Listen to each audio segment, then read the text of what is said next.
Hello, subscribers. Before I begin, I have a couple things to mention. First, as you can see, I have another voice to use, and I plan on using this as my default voice from now on, since even though I have used my own voice clone before, I still don't like it very much. Second, whenever I cover a new atheist such as I am today, I will just use my default voice and not have the atheist refute themselves. I will save that for any future refutations.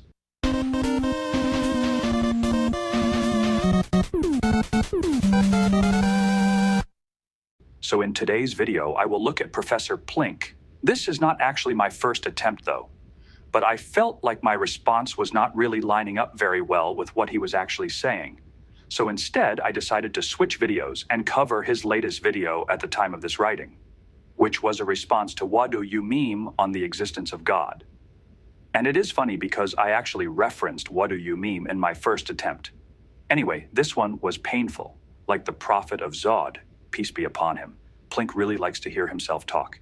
He takes every opportunity to make sure he is the one you remember, even to the point of doing a really cringy SpongeBob joke over and over again, and not even using the joke correctly. When you claim 2 hours later, you need to show something that is actually later. It doesn't have to be 2 hours later, but it should not be literally the next sentence. 2 hours later. Okay, now hold that thought for a moment, and let's move from thinking about existence to the color red. 3 hours later. Can you move it along? I'm all out of time card. Picture a red flower. And he seemed obsessed with that joke, like he just discovered it or something. Now, obviously, I am not trying to do this in a reaction type of way like I usually try and do, at least not for the first half. And that is, of course, because it was just so painful to sit through, as is the case with YouTubers who will use any excuse to make the subject into what they want to talk about and refuse to find common ground. This was something I noticed in the other video I tried to respond to. Plink hates to agree with anything the other person says. In the case of the other video, he refused to accept that the whole "you just believe in one God" less argument was a bad argument just because it is an atheist argument. And in this video, he refused to accept the very basic fundamentals being thrown at him, such as a red flower has redness, but is not itself redness. It has become very clear that Professor Plink, whatever he is a professor of, it surely is not philosophy. So putting aside all the rabbit trails he takes his audience on to make them forget what John says, he seems to have one problem that holds him back the most and confuses his thinking. Even though John tried to simplify it for him, he still thinks the universe is eternal, which is both physically and logically impossible. Space, time, and matter are inexorably linked. You cannot have one without the other two. Perhaps you can have space and time without matter, but that is all. And even that is doubtful, as you would have no reference point without matter to say that space or time exists. And time cannot be eternal in the past. That is a contradiction. Time had to have a starting point, and thus so did space and matter. Not to mention, if all matter was compressed into a single point, even without any space between molecules, that would be a massive point, big enough that the word point would not be an accurate description. Plink tries to get around this by appealing to the law of conservation of mass. That matter cannot be created or destroyed. Matter can change form through physical and chemical changes, but through any of these changes, matter is conserved. The same amount of matter exists before and after the change. None is created or destroyed. This concept is called the law of conservation of mass. So literally, no, there was never a time when the matter, the material that you see around you, did not exist in some form or other. But this does not solve the problem. That law is based on observations within the system. So within the universe, according to the natural laws, we can observe that matter cannot be created or destroyed. But this does not mean that a force outside the universe, or perhaps I should say separate from the universe, could not create or destroy. Logic trumps physics every time. To paraphrase Sherlock Holmes, when you have exhausted all other options, the last one, no matter how unlikely, must be true. Or maybe that was C.S. Lewis. It is not possible for the universe to be eternal, therefore it must have been created, or caused if you want to get pedantic. And there is nothing logically impossible about the universe being created. Professor, I'm glad you've got an absolute definition of life in the universe, but perhaps the universe has got ideas of its own. All right, let us take this section by section. First, John tries to simplify the Kalam cosmological argument, or perhaps he was actually making a contingency argument. Regardless, it was a very simplified version designed to make it plain and obvious that there must be a necessarily first cause. He starts by describing a line of contingent things, and that there must be a first thing. Plinks' overall response boils down to the claim that all things are just a rearrangement of previously existing material. Everything that you can see didn't exist at some point, and the only reason that it exists now is because something caused it to start existing at some point in the past. More accurately, everything you see exists as it currently does because, at some point in the past, it made a change from the forms it existed as before to how it exists today. This response has a couple of problems with it. First, it ignores the soul, which is not made of material. And even if you do not accept the soul's existence, as Plink certainly does not, you still cannot disprove the soul, which means you cannot prove the claim that all things are a rearrangement of material.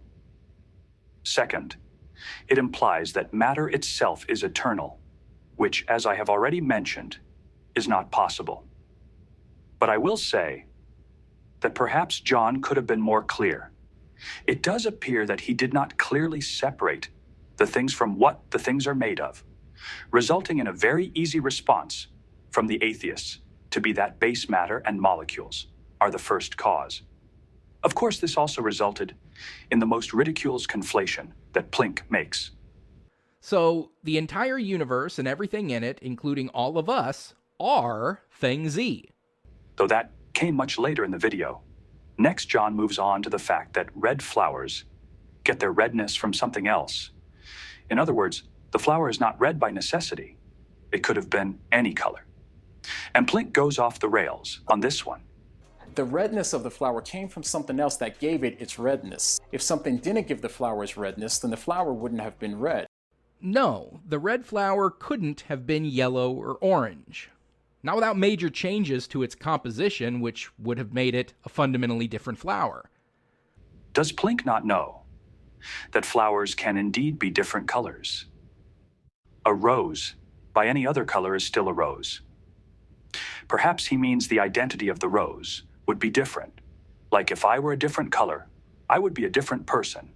But that seems extremely pedantic. And So you couldn't have a blue rose because roses cannot genetically produce blue pigments. purposefully obfuscating the point of the illustration. Roses can still be different colors. It does not matter. If there is just a certain color, they cannot be. Not to mention blue flowers do exist, so roses could have very well been blue.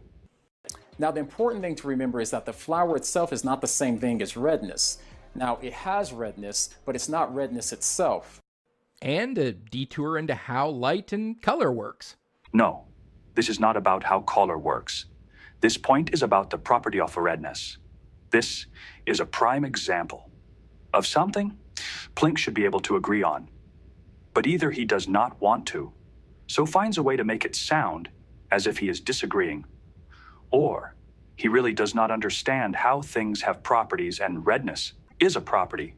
Existence is a base description of a physical thing, either matter or energy in whatever form they happen to take.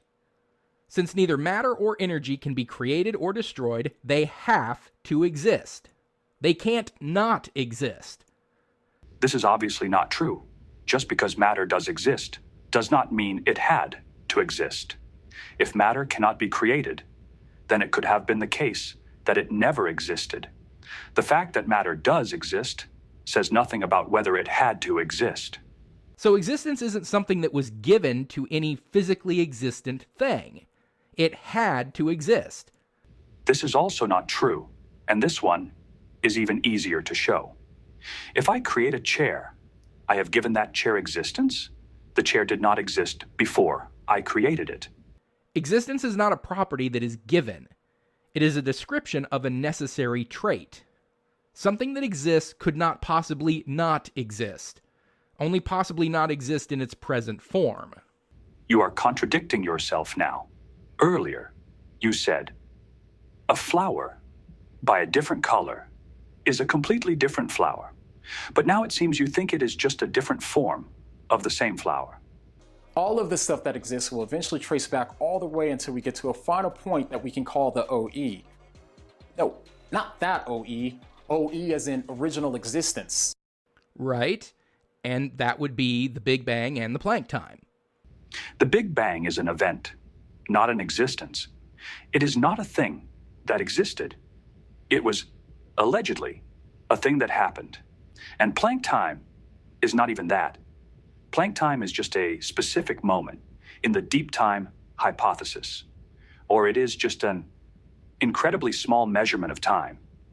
Either way, it is not something that can be called original existence. Okay, better yet, let's just call it thing Z. Thing Z would be the starting point and the ultimate reason for why anything at all began to exist, or why anything exists right now. Now this leads to the next question. If the reason why anything exists is because it got its existence from something else, then what's the reason that thing Z exists? In the case of thing Z, things are a little bit different because unlike everything else, we don't have anything else to point to because thing Z is the first thing to exist. Remember OE, original existence? No, but that's because you've built this idea on the faulty ideas that you had previously. Perhaps I am nitpicking, but what does that have to do with you not remembering what he said just a minute ago? Maybe you used SpongeBob clips too much, and that is why you don't remember him saying original existence. Or maybe you have dementia.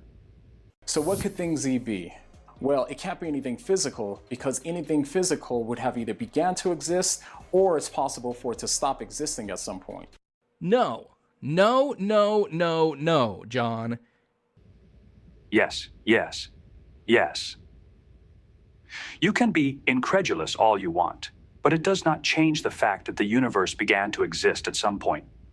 There was, for lack of better semantics, a time in which time did not exist. That is logically unavoidable, and thus, if it had a beginning, there is no reason it cannot have an end. Who the hell ever told you that something physical can stop existing at some point? You believe that you are physical, do you not?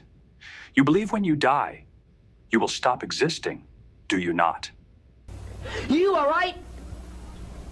I learned it by watching you. Think before you speak. And because it isn't physical, it also would have to be beyond physical space. Prove such a thing as beyond physical space exists. That is literally what the video just did. The cause of space could not have existed within space.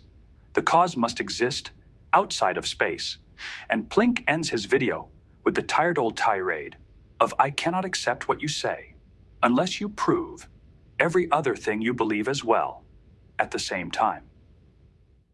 Plink is another uncharitable YouTuber who talks past his opponents instead of dealing with the substance of what they said. And I believe that his inability to understand philosophy plays a large part in his inability to deal with the arguments well.